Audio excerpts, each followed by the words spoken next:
Bienvenidos aquí al coloquio de representación matemática.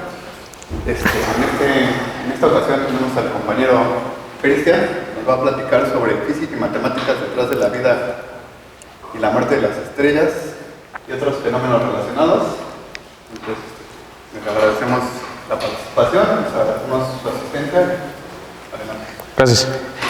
Hola, ¿qué tal? ¿Cómo están? Yo les voy a hablar un poquito del proceso de formación de las estrellas y qué pasa posteriormente.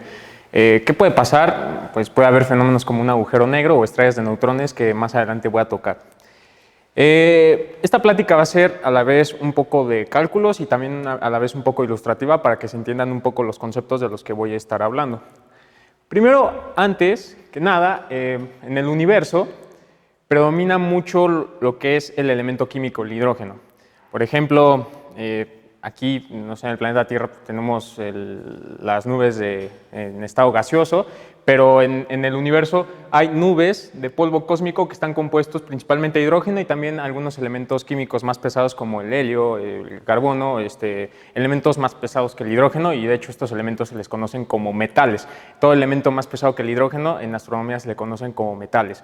Por eso a veces en astronomía, al estudiar una estrella se le denomina la metalicidad de la estrella, estudiar los elementos químicos del cual está compuesta.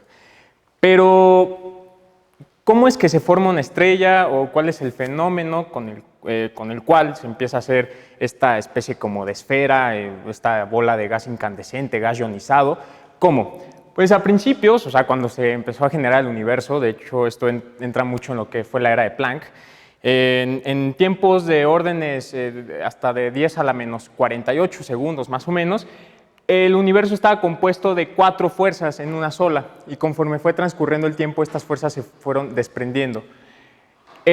Nosotros comúnmente conocemos la fuerza electromagnética y la gravitacional, pero estas fuerzas interactúan a través de partículas. Estas partículas, en este caso de la gravitacional, es el gravitón, y en la electromagnética el fotón. También tenemos otras 2 fuerzas que a lo mejor no les han sonado mucho, que es la fuerza nuclear fuerte y la fuerza nuclear débil. La fuerza nuclear fuerte lo que hace es mantener a los núcleos atómicos unidos, o sea, los protones que no se repelan porque son de la misma carga. Entonces, la fuerza nuclear fuerte es lo que hace posible la formación de los núcleos atómicos.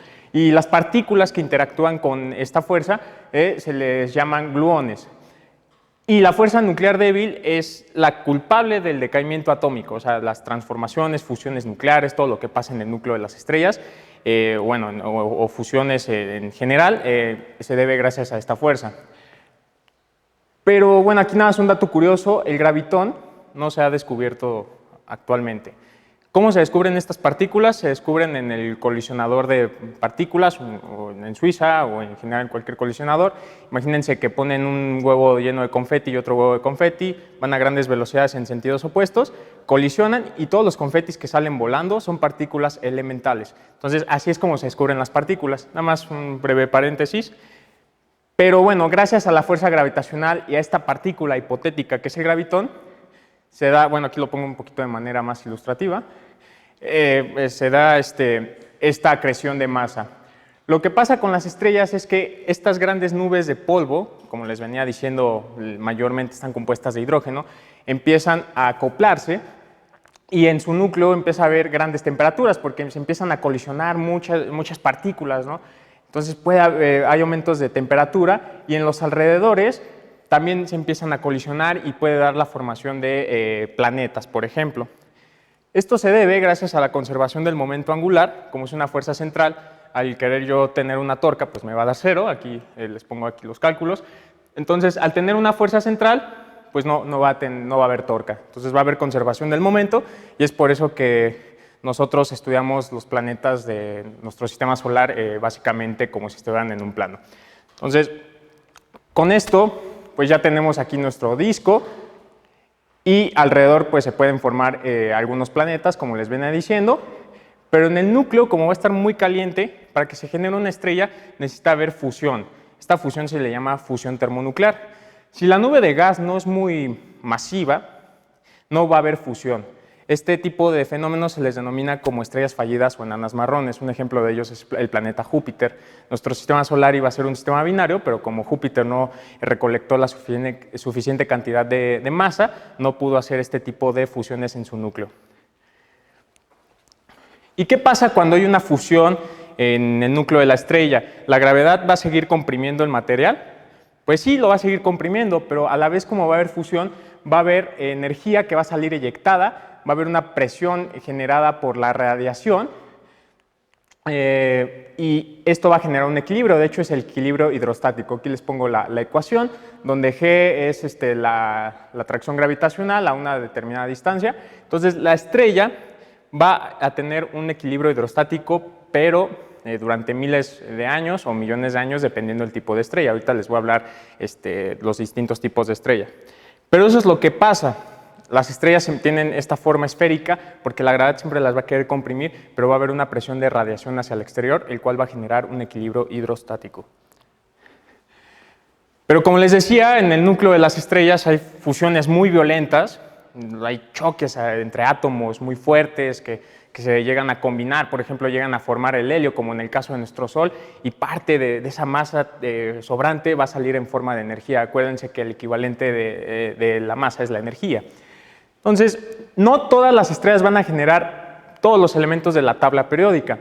Por ejemplo, si yo tengo una estrella tipo Sol, lo que va a generar a grandes rasgos es helio. Pero si yo tengo una estrella hasta de 35 veces la masa del Sol, o sea, una estrella masiva, como va a tener mayor cantidad de masa, pues va a poder generar elementos químicos más pesados, pueden generar inclusive hasta el hierro. Pero, ¿cómo clasificamos las estrellas?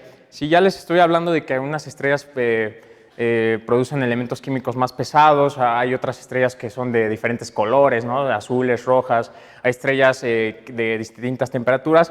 ¿Cómo las clasificamos? Esto lo usan mucho los astrónomos para la clasificación estelar, el cual esto se llama el diagrama HR. Entonces, están en una escala logarítmica, en donde en el eje X tenemos los distintos tipos de estrella, aquí se los pongo. O sea, estas son estrellas tipo O que son muy, muy masivas y estrellas tipo G como nuestro Sol. De hecho, la memotecnia que se usa en astronomía es Oh, be a fine girl, kiss me.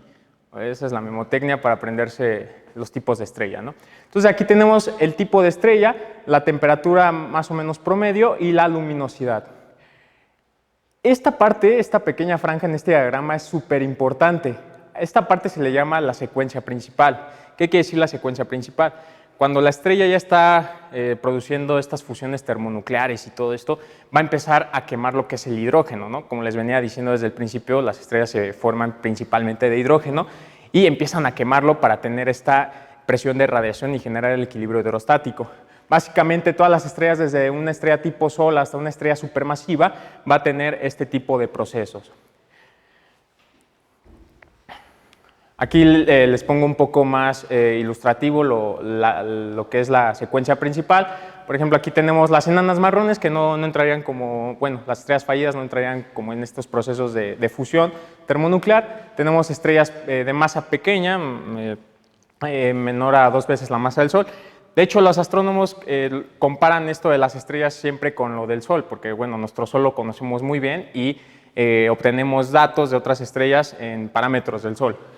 También aquí tenemos estrellas de masa intermedia y bueno, las estrellas supermasivas que pueden superar hasta 8 veces la masa del Sol, inclusive hasta 40 veces la masa del Sol, son estrellas supermasivas. Pero ¿qué pasa con una estrella tipo nuestro Sol? ¿Qué pasa cuando sale de la secuencia principal? ¿Todo el tiempo va a estar quemando hidrógeno? Pues no, ya les dije que también va a generar helio a grandes rasgos. Pues hagan de cuenta que aquí tenemos nuestra estrella tipo Sol. Cuando se le acabe lo que vendría siendo su combustible, que en este caso es la dependencia del hidrógeno, pues el Sol ya va a querer quemar elementos más pesados, en este caso el helio, para poder tener el equilibrio hidrostático. Lo que va a pasar aquí es que se va a generar una capa de hidrógeno a su alrededor, como una capita de cebollas. No sé si recuerdan el diagrama que les puse en el caso de las supermasivas, pues es más o menos parecido a lo que pasa con nuestro Sol. Entonces el Sol se va a empezar a expandir un poco, va a formar una gigante roja y después va a estar quemando lo que es el helio. Pero cuando se le acabe su reserva de helio, va a querer generar elementos más pesados para seguir con este equilibrio hidrostático, con la presión que genera la gravedad. Pues como el Sol no tiene suficiente cantidad de masa para generar elementos químicos más pesados, lo que va a pasar es una inestabilidad en el cual el Sol se va a empezar a expandir más y más. O sea, todo ese gas ionizado, todo ese gas caliente se va a empezar a expandir. Entonces va a perder parte de su masa. Pero en su núcleo va a quedar lo que es una enana blanca. Este fenómeno de expansión se le denomina nebulosa planetaria porque, bueno, cuando las vemos por un telescopio o algo así parece un planetita, pero es lo que va a pasar con nuestro Sol, se va a empezar a expandir y todos los planetas del sistema solar pues obviamente se van a quemar. Pero en su núcleo, como les dije, va a quedar aquí algo. Esto se le llama enana blanca. Y la enana blanca es un objeto muy, muy denso. Imagínense comprimir algo más o menos como la masa del Sol en un tamaño como parecido al de la Tierra, ¿no? O sea, para que se den una idea de cuánto es la masa del Sol, aquí les puse, es 1.9 por 10 a la 30 kilogramos, es muchísimo. Entonces, imagínense tener un objeto de esas dimensiones, pues va a ser muy, muy denso, tanto que una cucharadita de materia podría pesar miles y miles de toneladas. Las enanas blancas lo que va a pasar es que con el proceso de millones y millones de años se van a empezar a evaporar. Pero ¿por qué se genera una enana blanca? Pues básicamente lo que va a hacer la gravedad es comprimirla tanto que se van a generar este tipo de fenómenos que se le llaman masas degenerativas. Entonces ahí los átomos y todo van a interactuar para generar un equilibrio más o menos con la gravedad. Y no todas las estrellas viven igual en el mismo tiempo. Por ejemplo, a nuestro Sol le quedan aproximadamente 5.500 millones de años, pero nosotros podemos pensar que una estrella masiva, una estrella tipo O, puede vivir más, pero no es así. Las estrellas masivas, como las tipo O, como les acabo de decir, viven menos porque por las cantidades de reacciones químicas que van a tener en su núcleo van a ser muy, muy rápidas, entonces pues van a vivir mucho menos. Y en el caso de nuestro Sol, pues no va a pasar este tipo de procesos. Un ejemplo un poco gracioso, imagínense que ustedes van a un casino y llevan mucho dinero, son una estrella tipo O, pues van a querer gastar todo súper rápido, ¿no? Pero si llevan poco dinero, pues van a querer gastarlo todo con mucho cuidado. Es más o menos lo que pasa con las estrellas.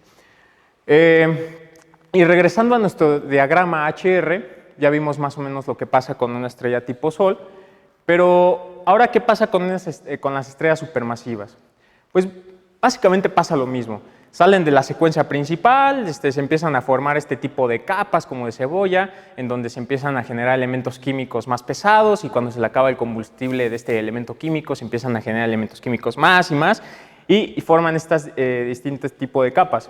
Entonces, aquí les pongo una pequeña ilustración nada más para que se den cuenta de las dimensiones que pueden tener las estrellas. Por ejemplo, una estrella tipo Sol y una estrella supermasiva, ¿no? Entonces, son dimensiones muy monstruosas en el universo y nosotros estudiamos las estrellas a partir de su luz. Entonces, ¿qué pasa?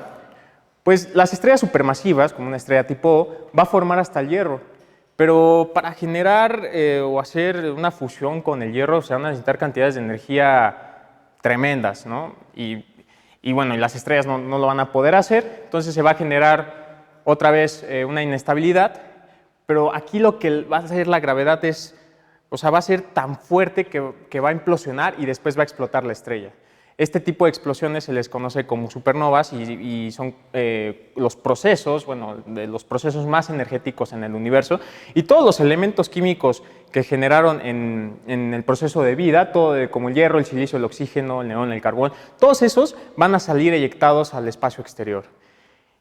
Y va a quedar otra nube y esa nube puede volverse a formar una estrella con esto de la gravedad. Entonces, pues básicamente el proceso de vida de una estrella es como el reciclaje, ¿no? O sea, se muere una estrella, si queda una nube muy densa, pues va a interactuar igual la gravedad, va a formar otra estrella de segunda generación, tercera generación, dependiendo los elementos químicos de los cuales se encuentren en la estrella. Aquí nada más les pongo una pequeña ilustración de cómo se pueden ver las supernovas. Inclusive el brillo de una supernova se puede ver en una galaxia, o sea, vean lo energético que puede ser, ¿no? O sea, genera brillo, o sea, un brillo impresionante. Y bueno, es por eso que Carl Sagan decía que nosotros estamos hechos de polvo de estrellas, ¿no? Esto del chon, pues está en nuestro cuerpo y están en las estrellas. Pero, ¿qué pasa después del proceso de formación de una estrella y cuando explota? Ya vimos que en el caso de nuestro Sol se puede formar lo que es una enana blanca.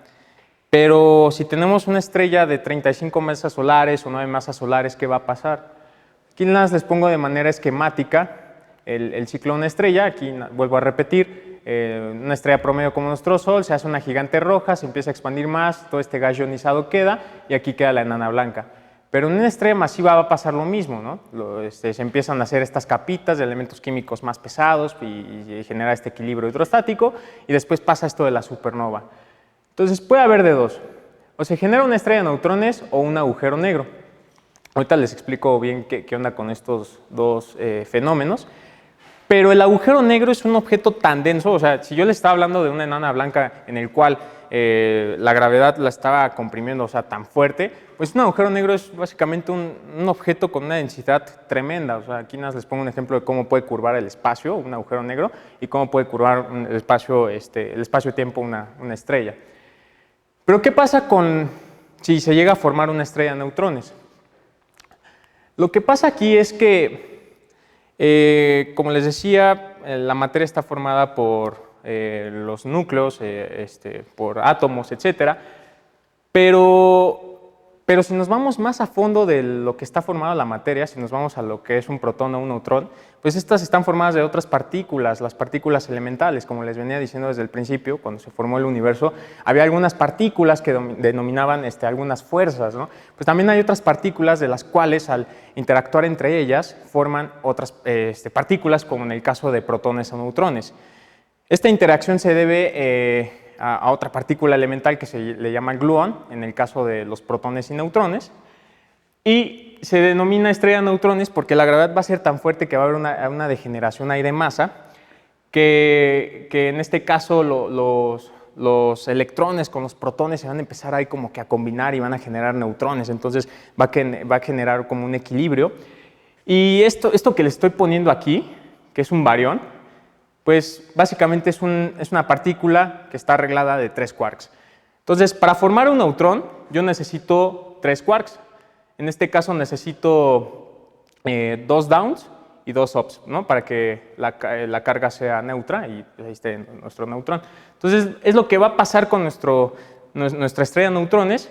Y bueno, y gracias a estos arreglos que existen en la materia es que por eso se le conoce que nuestro universo está hecho de materia bariónica o materia, la materia visible. ¿Y qué pasa con un agujero negro? Pues si el agujero negro es muy, muy denso, va a haber lo que se le conoce una singularidad. Básicamente no sabemos muy bien lo que pasa dentro de un agujero negro porque, como les dije, los astrónomos estudian los objetos partiendo de lo que es la luz, ¿no?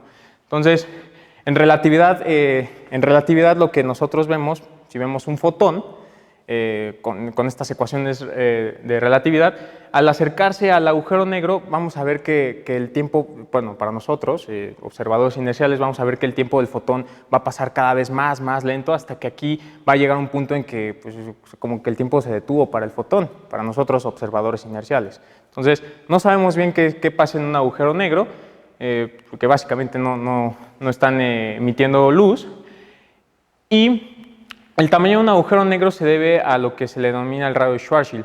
Como les dije, puede haber estrellas muy masivas, el cual, o sea, hasta 35 masas solares y todo eso. Entonces, el radio de Schwarzschild va a ser dependencia de la masa que hayamos tenido.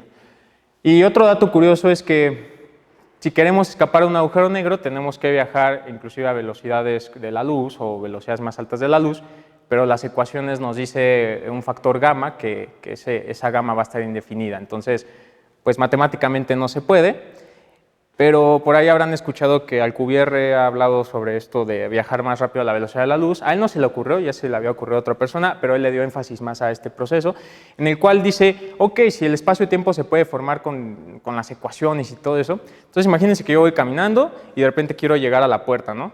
Pero si yo deformo el espacio-tiempo de tal manera que mis ecuaciones coincidan, pues yo puedo tener aquí a la puerta luego, la agarro y ¡pum! Ya me moví más rápido a la velocidad de la luz, ¿no?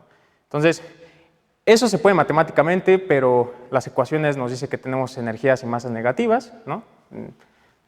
Realmente no sabemos si existan o no, pero matemáticamente están. Y si queremos comprobarlo experimentalmente, pues no hay la suficiente tecnología todavía para hacer este tipo de experimentos. Por eso la física teórica pues es muy padre y todo, pero lo experimental también creo yo que vendría siendo mejor, ¿no? Porque pues, es como verlo ya con tus propios ojos. Y bueno, y aparte de que las ecuaciones a veces no se entienden. Y bueno, ¿qué puede pasar con un agujero negro? Pues como puede deformar tanto el espacio-tiempo, como les puse la imagen ahorita, pues hay teorías de esto de que se deforma tanto que puede haber una deformación como una hoja de papel en donde nos lleve a otro lugar del universo. Estos son los llamados agujeros de gusano, como en la película Interestelar. Entonces, pues son algunas de las teorías de lo que puede ser, ¿no? Pero como nosotros no sabemos bien qué está pasando dentro de un agujero negro, pues no conocemos muy bien a fondo lo que pasa. Y bueno, aquí nada es otra ejemplificación de cómo las estrellas pueden deformar el espacio-tiempo. Aquí les pongo el cúmulo de las Pléyades y cómo es que se puede estar deformando a comparación de un agujero negro, por ejemplo, teóricamente. Aquí, para estudiar este tipo de objetos, como son objetos que pueden estar muy lejos, por ejemplo, en nuestro centro de nuestra galaxia hay un agujero negro, pues si nosotros lo estudiamos en el óptico, o sea, si yo me pongo con un telescopio a ver la Vía Láctea, pues básicamente no voy a poder ver las interacciones que hay del agujero negro con lo que hay en su vecindad, que son estrellas. Entonces tenemos que irnos a longitudes de onda cada vez mayores, en este caso nos podemos ir hasta el radio, y así poder penetrar cada vez más en el universo, ¿no? O sea, si estuve en el infrarrojo, pues me va a formar mucho ruido. Entonces me tengo que ir a longitudes de onda cada vez mayores y así poder estudiar objetos cada vez más lejos. Y aquí nada más es como una pequeña simulación del agujero negro del centro de nuestra galaxia, donde pues se puede ver que hay interacciones gravitacionales, ¿no? muy fuertes. Por ejemplo, aquí hay unos como ligazos, ¿no? Entre las estrellas. Entonces, por ahí debe haber un objeto muy masivo que tenga un campo gravitacional muy fuerte. Entonces, esta podría ser como una comprobación de cómo estudiar los agujeros negros, y también otras son los lentes gravitacionales, en el cual estudiando distintas zonas del universo se estudian bueno, ahora sí que vengo diciendo la gravedad. Entonces, aquí les pongo una ejemplificación de las longitudes de onda de las que se compone la luz. Si nosotros estudiamos en el óptico, pues puedo ver la luna, algunas estrellas, pero si yo quiero estudiar un agujero negro tengo que irme a longitudes de onda como el radio, ¿no? Y la longitud de onda del radio puede llegar hasta como la longitud de algún edificio, por ejemplo. Entonces, la astronomía es básicamente esto de estudiar los objetos partiendo de la luz, de estos fenómenos. Pero aquí voy a entrar un poquito en contradicción de lo que les vengo diciendo. Hay unos objetos en el universo llamados cuasares. Los cuasares son galaxias con núcleos activos, o sea, son agujeros negros activos. Y aquí hay unos jets de propulsión, pero pues esto es luz, y yo les estaba diciendo que un agujero negro no emite luz, ¿no? O sea, ¿cómo está eso? Si se traga la luz, la emite. Pues como estos agujeros están rotando, están en rotación en el horizonte de eventos, pues va a haber gas ionizado de las estrellas, esto va a generar radiación electromagnética, vamos a tener vectores de Poynting en todos lados, y haciendo un promedio en el vector de Poynting vamos a tener haciendo un promedio de los vectores de Poynting vamos a tener que las direcciones de estos vectores van a ser en estos. Entonces, este tipo de fenómenos se les conoce como jets, ¿no? Entonces, y los cuasares se ha visto que esto pasa. Entonces, ¿por qué estudiar una estrella? ¿Qué es lo importante de estudiar la luz de una estrella? Puedo obtener sus elementos químicos, pero puedo obtener otras cosas a partir de sus elementos químicos. Pues sí, puedo obtener su radio, puedo obtener inclusive su masa, el tipo de espectral de la estrella. Y aquí les quiero mostrar un pequeño trabajo que hice, en el cual me estudié 3 estrellas variables del cúmulo de las Pléyades en un simulador. Esto se tiene que comprobar también observacionalmente y bueno, es como los cosmólogos hacen esto, ¿no? O sea, si quieren estudiar la evolución de una galaxia o algo, pues es poner parámetros ahí en su computadora y comprobarlo todo observacionalmente. Porque como les digo, tener un laboratorio del tamaño del universo, pues no, básicamente pues nace en la computadora. Entonces, lo que yo hice fue estudiar 3 estrellas variables del cúmulo de las Pléyades, que ya mostré el cúmulo anteriormente. Y encontré que estas 3 estrellas estaban en la secuencia principal. ¿Cómo fue esto?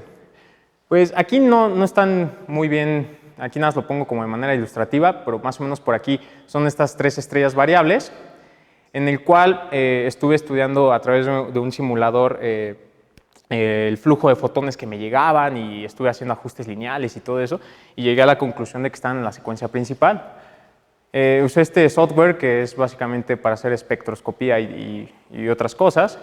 Y bueno, aquí nada más les pongo una ejemplificación de cómo se usa aquí nada más rápido. Tengo aquí mi cúmulo de las Pléyades. Entonces yo quiero captar fotones de la estrella que me está llegando. Primero capto fotones de una vecindad muy cercana a la estrella, por ejemplo esta. Capto los fotones que me llegan, en este caso en la atmósfera va a intervenir. Y esto va a ser estudiado a través de 3 filtros. Bueno, nada más basta con 2, el visible y el azul. Entonces yo cuento mis cuentas crudas, bueno, los fotones que me llegan, durante 10 segundos hago una integración, un promedio de 3 y obtengo este dato. Después me voy a mi estrellita, igual obtengo mis fotones, bueno, aquí no se puso bien el promedio, pero es el promedio de esto y igual hago mi tiempo de 10 segundos, mi promedio en 3 veces y obtengo mis flujos estelares. Estas son las 3 estrellas variables que yo estoy estudiando, pero tomé como de referencia otras 10 estrellas. Por ejemplo, en astronomía las estrellas más brillantes son alfa, después le sigue la beta, etc. Y básicamente es lo mismo aquí. Como se darán cuenta, la estrella tipo alfa tiene un flujo de fotones mayor que una estrella tipo G, ¿no? O M, que es mucho menor. Entonces obtengo mis fotones en el filtro del visible y después en el filtro azul de estas 10 estrellas y de mis 3 estrellas variables, y con esta pequeña relación yo meto mis fotones aquí en el visible y obtengo algo llamado la magnitud instrumental. Magnitud instrumental porque pues, fue un simulador que me da un telescopio de 0.4 metros, entonces si lo hago realmente o si me voy a otro observatorio o con otro simulador, no sé, pues van a ser distintos tipos de magnitudes, por eso es la magnitud instrumental. Lo que yo quiero obtener es algo llamado la magnitud absoluta. ¿Qué es esto de la magnitud absoluta? También hay algo llamado la magnitud relativa. Imagínense que tengo mi Sol, tengo ahí el Sol, y la magnitud relativa del Sol es de menos 26. La magnitud absoluta lo que me está diciendo es que si yo agarro una cantidad de estrellas, las coloco a 10 parsecs, o sea, 32 años luz, a una distancia de 32 años. O sea, ¿cuánto es un año luz? La velocidad de la luz va a 300.000 kilómetros por segundo, ¿no? Eso recorren en un segundo. ¿Cuánto recorrerán en una hora? ¿Cuánto recorrerán en un día, en un mes, en un año? Esa es la distancia de los años luz. Entonces, si yo quiero una magnitud absoluta, agarro una cantidad de estrellas, las coloco a 10 parsecs y eso es lo que yo quiero obtener básicamente a través de este trabajito que hice. Usando esta relación, pues obtengo mis flujos instrumentales de estas 10 estrellas, pero en la literatura ya se conocen algunos datos, en este caso las magnitudes absolutas en el visible. Tengo mis magnitudes instrumentales en el azul y tengo mis magnitudes absolutas en la literatura. Aquí no están mis 3 estrellas variables, ¿no? Nada más tengo de estas 10 estrellas. Hago un ajuste lineal, obtengo esta ecuación y esta ecuación me va a dar las magnitudes absolutas, en este caso de mis estrellas variables. Aquí, pues esto es de la literatura, aplicando mis ajustes lineales, tengo estos 3 datos para mis 3 estrellas variables y para construir el diagrama HR es hacer la diferencia de la magnitud absoluta en el azul y la magnitud absoluta en el visible, en el eje X, y en el eje Y es poner la magnitud absoluta del visible. Y aquí tengo esto, pero pues esto no me está diciendo nada, ¿no? O sea, yo digo, pues mira, aquí está mi secuencia principal, ¿no? Pero pues no, o sea, ¿yo cómo compruebo esto? Pues yo chequé un artículo de la Universidad de Chicago, en donde a través de estos datos que obtuve, los veo aquí en este caso de la secuencia principal, se denota con un 5 romano, veo más o menos las cotas, bueno, los intervalos en los que están mis datos. Por ejemplo, aquí tengo punto 20, punto 36, punto 24. Checando estos datos, llego a que mis 3 estrellas son una estrella tipo A, tipo F y tipo A, ¿no? O sea, eso es mucho trabajo, es un camino muy largo, pero si me quiero ir a un camino más fácil, pues hago algo llamado espectroscopía. Entonces, la espectroscopía es básicamente acumular la luz de las estrellas, estudiar el espectro que me llega con un espectro conocido. Aquí tengo mi estrella 539, una de mis estrellas variables. Bueno, aquí tengo las 3 estrellas. Lo comparo con un espectro ya conocido, hago una diferencia de sus espectros y más o menos obtengo esto que está medio bonito y me dice que es una estrella tipo A, que 539 es una estrella tipo A y aquí la tengo, ¿no? Entonces coincidió. Después tengo la estrella 563, la comparo con una estrella tipo F, pues sale muy bonito esto y me dice que es una estrella tipo F. Entonces aquí la tengo. Igual, básicamente con la 495 me está diciendo que es una estrella tipo A. Y es lo que yo tenía haciendo el otro método que me aventé, que es un poco más largo. Pero bueno, esto se hace porque si no tienen algo para hacer espectroscopía y eso, pues se tienen que enfocar de datos que otros astrónomos ya obtuvieron y hacer todo este tipo de cálculos. ¿Y qué se puede obtener con este tipo de información? Pues mis estrellas son tipo A, F y A, las 3 estrellas variables. Entonces puedo inferir una temperatura promedio, ¿no? 8500 grados Kelvin, 7500 y 8500. Con esta pequeña relación matemática, en el cual me está diciendo que mi masa del Sol y mi masa estelar es igual a esta fracción, bueno, esta logarítmica con estas fracciones, en donde la temperatura de la estrella va a estar aquí dada y la temperatura del Sol va a estar aquí dada. Infiero que más o menos mi temperatura va a ser como de 5500 grados Kelvin para el Sol en la fotosfera, porque si nos vamos más al centro es más caliente, pero la fotosfera es como el parámetro que se toma. Y tomando la magnitud absoluta del Sol es de 4.8. Acuérdense que la magnitud absoluta es tener mi Sol, que es de magnitud relativa menos 26, la coloco a 32 años luz y me da una magnitud de su brillo de 4.8. Bueno, aquí se me olvidó poner la relación para obtener la masa, pero lo que obtuve es que los radios de mis estrellas variables promedio son de 0.141 radios solares y todo está en función de un parámetro ya conocido del Sol. Entonces, estos son datos que se obtienen al estudiar las estrellas, pero, o sea, en sí los astrónomos nada se enfocan a estudiar estrellitas y todo eso, no. Hay algo también muy interesante que es una rama que es, bueno, la cosmología, en el cual trata de explicar la evolución del universo al usar simulaciones como por computadora, como les venía diciendo. Y actualmente, hoy en día, se tienen estos enigmas, como es la energía y la materia oscura. En este caso, algo que llama mucho la atención y de lo que hay un poquito más de información que la energía oscura es la materia oscura. Esto de la materia oscura se observó, un físico llamado Zwicky, observó que las galaxias no se comportaban como tendría que decir la ley de Newton, ¿no? O sea, que la fuerza disminuía como r al cuadrado, como el inverso de r al cuadrado. No pasaba esto. Él observaba que en las galaxias, las estrellas que estaban más al exterior del disco galáctico, empezaban a tener una velocidad orbital más o menos casi igual que las estrellas que estaban en su centro. Entonces ahí debería de haber una compensación de materia, pero esta materia no es visible, no se puede estudiar a través de las ondas de radio, etcétera, y hay muchas teorías en las cuales se dice que es materia hiperfría o que son partículas exóticas que no se han descubierto. Hay muchos modelos y los cosmólogos hacen esto y se presentan ante otros y presentan modelos y modelos para ver quiénes coinciden, pero es un enigma muy importante en el universo, tanto que se han hecho modelos de cómo puede estar constituido el universo como una pequeña telaraña en donde hay puntos clave donde puede haber formación de galaxias, ¿no? Por ejemplo, aquí tengo mi sistema solar, me voy alejando cada vez más y más, aquí tengo mi galaxia, pero se va a encontrar como en un punto clave de esta telaraña, ¿no? Esto de la materia oscura actúa en dimensiones muy grandes, o sea, como en galaxias, como les estoy diciendo, pero por ejemplo, si nos vamos a un sistema planetario, pues no vemos este tipo de interacciones, y aquí Newton, Kepler funcionan muy bien, pero bueno, aquí ya no, y se buscan hacer teorías de gravedad modificada o buscar este tipo de partículas, ¿no? Para tratar de explicar este fenómeno. Y es muy interesante porque ahí por los años 20, Hubble y otros astrónomos estudiaban nebulosas, pero ellos no sabían que eran nebulosas, no sabían que, bueno, más bien estudiaban estos objetos borrosos, no sabían que eran galaxias, ¿no? Ellos todos lo denominaban como nebulosas en nuestro disco galáctico, en la Vía Láctea. Pero fueron pasando los años, estudiando supernovas, llegaron a la conclusión de que este brillo de las supernovas tiene que estar muy, muy lejos, y ya se llegó a la conclusión de que son galaxias y eso. O sea, les estoy hablando de 98 años más o menos, ¿no?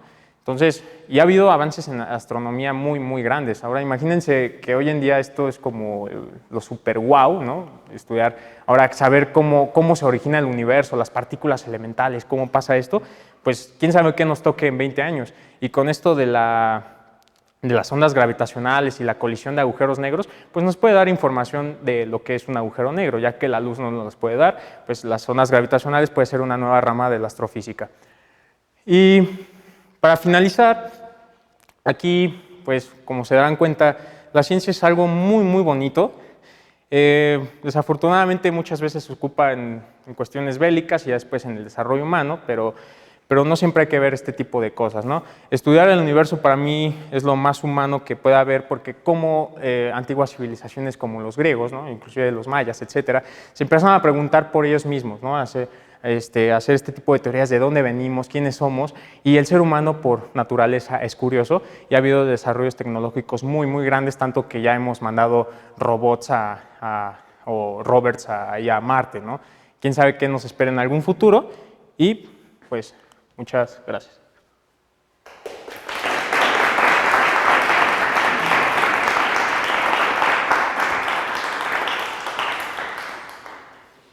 ¿Preguntas para Cristian?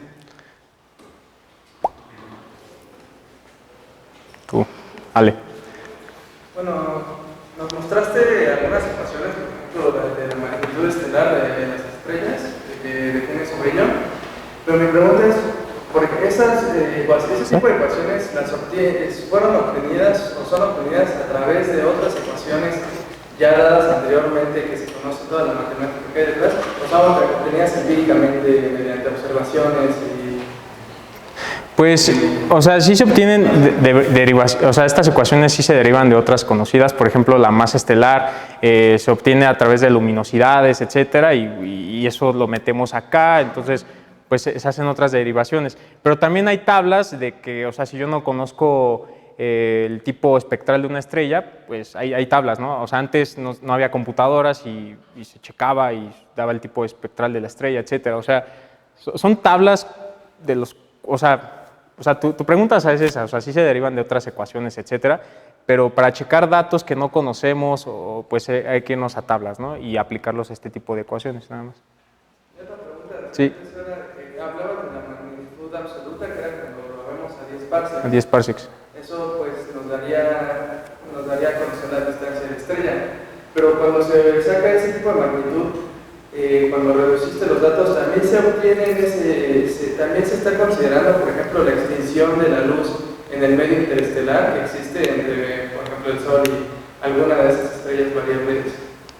O sea, que si se afecta la luminosidad, si se considera. Si está considerado ahí la extinción del medio interestelar del polvo que hay entre estrellas y todo eso, porque pues, nos podría dar otra distancia como resultado. Bueno, no sé muy bien ese dato, pero, o sea, básicamente, o sea, todo esto de hacer la física y eso es algo, o sea, nosotros consideramos casi todo ideal, ¿no? O sea, hacer un modelo de la naturaleza, estudiar la naturaleza realmente, pues no, o sea, básicamente no tenemos como modelos, o sea, sí hay modelos muy complejos, pero que no se acercan mucho a la realidad. Siempre hacemos un modelo como el gas ideal, que las estrellas se comportan como un cuerpo negro, por ejemplo, este tipo de cosas que básicamente nos ayuda a entender un poco la física, pero estudiar así la realidad al 100%, no.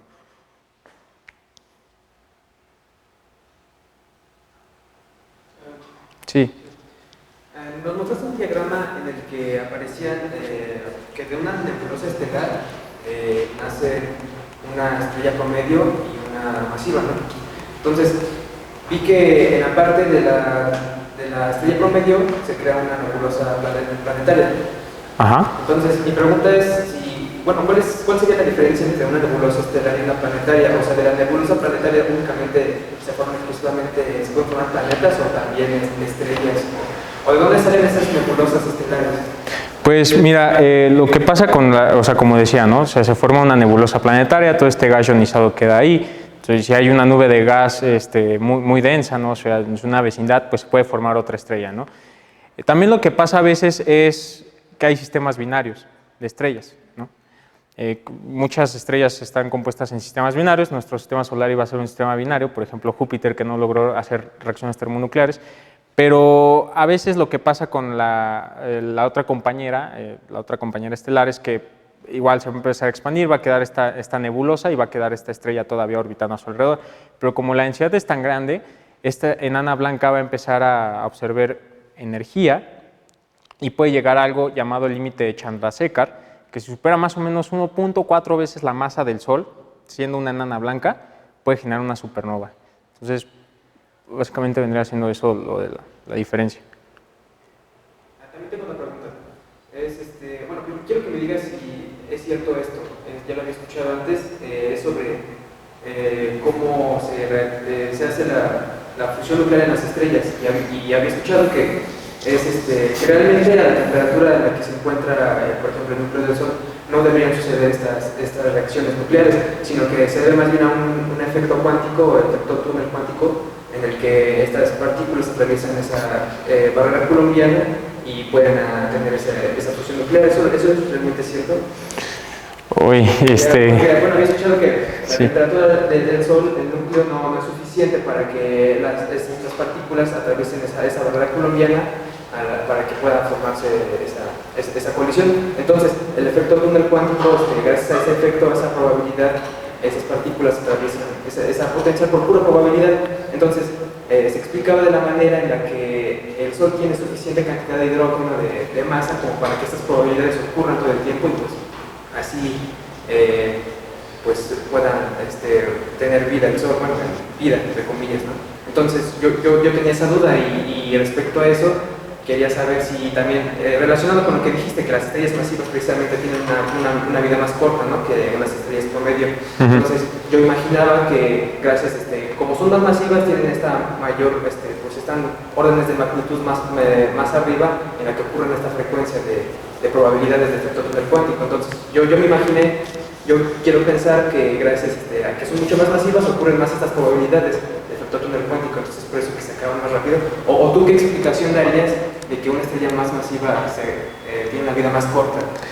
Yo digo que vendría siendo la presión que se genera con la gravedad, o sea, este equilibrio hidrostático, o sea, desde mi punto de vista, pues bueno, o sea, como es una cantidad de materia muy grande, ¿no?, entonces la gravedad va a ser mayor, ¿no? Entonces se necesitan generar reacciones nucleares cada vez mayores y mayores para generar el equilibrio hidrostático en la estrella, y pues es eso, ¿no? O sea, que todo sea muy rápido. Entonces no había escuchado antes de... No, el efecto túnel no.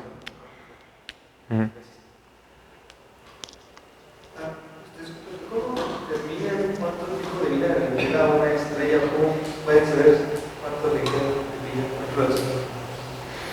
vida? ¿Cuánto tiempo de vida?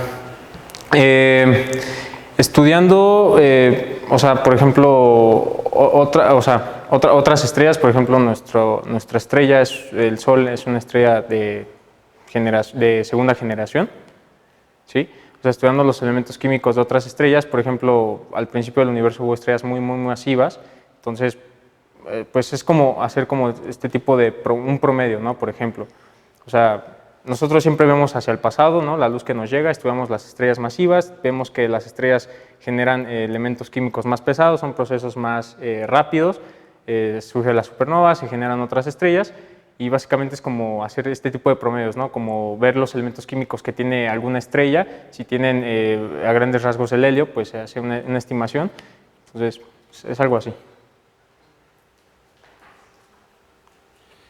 Yo Sí. quería preguntar, el simulador que que usaste, así, en resumen así chiquito, ¿cómo funciona? O sea, me interesó mucho Pues el software es libre. O sea, aquí nada más me explico rápido.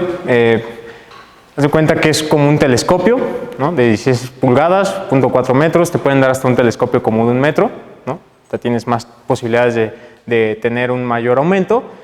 Entonces, es como, pues ahora es como un telescopio, ¿no? Así en la vida real. O sea, pones tus coordenadas, la ascensión recta en horas y declinación, y tienes algo llamado el buscador, ¿no? En el telescopio está el ocular y el buscador. Primero ves en el buscador lo que quieres observar y después te vas al ocular. Entonces aquí tengo mi buscador, voy a hacer fotometría, ¿no? Puedo hacer espectroscopía, pero en el trabajo que yo hice fotometría, hice recolección de fotones y ya después me voy al telescopio, ¿no? Y ahí está. Tengo, ¿dónde está? Por aquí estaba. No encuentro. Sí, 15 minutos de arco, ¿no? La luna es más o menos de 30 minutos de arco. Entonces, pues si tengo un diámetro mayor, voy a tener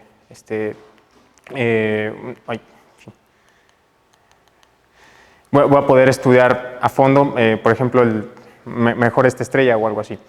Entonces voy a hacer fotometría. Entonces, nada más le das aquí en Access y ya te genera todo este instrumento. Aquí tienes distintos filtros, pero para en el caso del diagrama HR basta hacer, bueno, la teoría nos dice que basta estudiar lo que es el visible y el azul. De hecho, aquí entran otros ajustes planquianos, ya cosas un poco más complejas, pero bueno, el simulador ya hace todo eso. Entonces, pues básicamente recolectas lo que yo estoy aquí viendo es el cielo, y después, si observo la estrella, pues me tengo que ir al objeto y obtengo la cantidad de fotones, ¿ya? Y básicamente es conocer las ecuaciones para aplicar estos datos. Porque haciendo espectroscopía está muy bonito y todo, ¿no? O sea, el simulador ya te da los tipos de estrella, etcétera. Pero si no conoces espectroscopía y eso, necesitas irte a las tablas o a algunos papers y ver este tipo de información. Como le decía Alejandro, él ya, bueno, hay tablas, entonces se recolectan datos, aplicas las ecuaciones ya conocidas, obtienes nuevos datos. No. ¿Otra pregunta?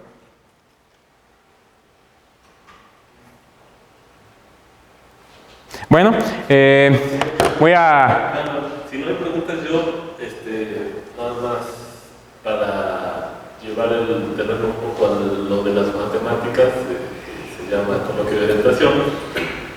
¿Qué le dirías a la gente que se quiere acercar al estudio del área de la astronomía que nos veniste a platicar, que sería necesario en cuanto a conocimiento de algunas materias de matemáticas que debieran tener para lograr pues un acercamiento bueno a lo que nos platicaste? Bueno, sí, si se quieren enfocar a lo que es la astronomía, aquí en la facultad hay muchas materias optativas de astronomía, inclusive de cosmología, que aprendan muy bien física computacional, ¿no? Para aprender a hacer simulaciones, porque cuando lleguen al posgrado eso les puede ayudar mucho.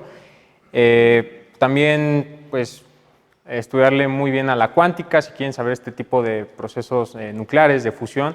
Entonces, pues hay muchas áreas, ¿no? Hay muchas ramas. O sea, si se quieren dedicar al posgrado en astrofísica, llegando, pues les van a dar una embarrada de todo, como aquí en la licenciatura te dan una embarrada de todo para saber a qué te vas a dedicar después. Pues pasa lo mismo ahí en el posgrado, para después, si te gustó, no sé, formación estelar o agujeros negros y eso, pues ya te enfoques bien en el doctorado. Entonces, pues ahorita que están en la licenciatura muchos, si se quieren enfocar en esto, pues es lo que les acabo de decir, meter las materias de astrofísica optativas y entrarle bien a lo que es las simulaciones. Muchas gracias. ¿Alguien más tiene alguna pregunta? Bueno, pues te dejamos que digas lo que... Bueno, voy a regalar un libro de un astrónomo muy famoso, de Manuel Peinbert, a la persona que me responda a la siguiente pregunta. Nada, lo mencioné muy rápido, pero quería ver si ponían atención.